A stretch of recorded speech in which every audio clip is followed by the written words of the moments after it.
สำบายดีพี่น้องป้องไปสุผู้สุคนจ้าคลิปนี้ก็สิมาบอกเราเรื่องเล่าชีวิตของการไปเก็บเห็ดพี่น้องเป็นอย่างค่อยมักกระดกกระเดือแท้กับการไปเก็บเห็ดพี่น้องอันนี้เดินทางตั้งแต่เที่ยงคืนพี่น้องมาหอดโคกป่าชุมชนบ้านทรัพย์สว่างกับประมาณตีหนึ่งนี่แหละพี่น้องได้เอาไฟหมอแบตเตอรี่แย่งทางเก็บเห็ดเอาพี่น้องถามว่าตื่นตื่นอยู่ย่านย่านอยู่พี่น้องเพราะว่าหลังจากที่เกิดเหตุช้างป่าทำร้ายผู้มาเก็บเห็ดเสียชีวิตเป็นกับปิดป่าไป3 มื้อเนาะพี่น้องก็คือคลิปนี้ก็คือถ่ายไว้ตั้งแต่วันที่24 พฤษภาคมเด้อพี่น้องวันนี้ก็พ่อเพิ่นเปิดป่ามือแรกกับทีมงานกับพากันเดินทางมาหอดโคกประมาณตี 1กว่าๆนี่ล่ะพี่น้องได้ออกไฟแบตเตอรี่แง่งเก็บเห็ดเอาพี่น้องเอ้ยเพิ่นปิดป่าอยู่3 มื้อหังว่าเห็ดนี่เต็มขี้ดินอยู่จักว่าเห็ดกินได้เห็ดเบื่อเห็ดกินบ่ได้จักเห็ดสัมมปีพี่น้องได้เลือกเอา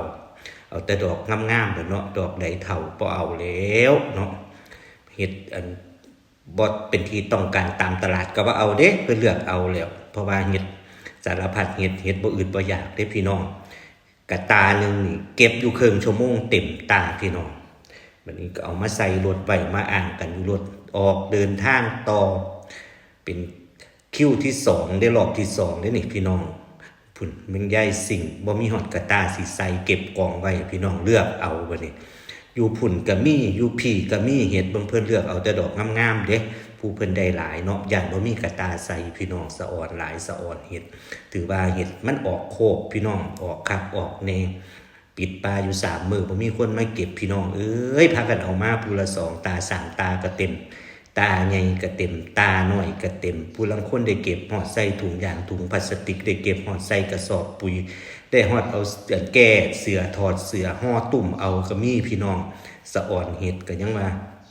เกิดมาเฮาตะเคยพบเคยพอเห็ดอีหยังเห็ดออกคักออกแน่พี่น้องของผู้ขา2กระตาใหญ่ก็เต็มพี่น้องบ่มีฮอดกระตาใส่บัดนี้จังใดค่อยเห็นสิแบกขึ้นเมื่อไปหารถได้สิบ่เหียบมันสะสู่สะไส้ไปขับรถย้ายอย่างไปตามทางพี่น้องเบิ่งแน่ผู้นี้ก็เต็มตาทั้ง2 ตาบัดนี้พี่น้องได้เก็บฮอดใส่ถุงยางไว้พุ่นน่ะสิเฮ็ดจังได๋ค่อยสิเอากลับไปรถได้ว่าซั่นเพิ่นว่าเพิ่นเพราะนั้นก็พักกันออกเดินทางเอาเสืออันห่อตุ่มเอาได้นี่พี่น้องพากันย่างมาหารถทึ่งแบกทึ่งหามออกมาหารถบัดนี้ยายนางพญาผงขาวก็ได้หลายคักหลายเนี่ยสะอ่อนหลายพี่น้องถือว่าเป็นการมาเก็บเห็ดที่ได้เยอะจริงๆเนาะก็คือเอามา2 ตาก็เต็ม2 ตา3 ตาก็เต็ม3 ตาตาหน่อยก็เต็มตาใหญ่ก็เต็มได้เก็บหอดใส่ถุงหอดเอาเสือเอาผ้าห่อเอาถอดเสือถอดผ้าห่อเอาได้สุขผู้สุขคนวัตถุใดเขาโคกพี่น้องเอ้ย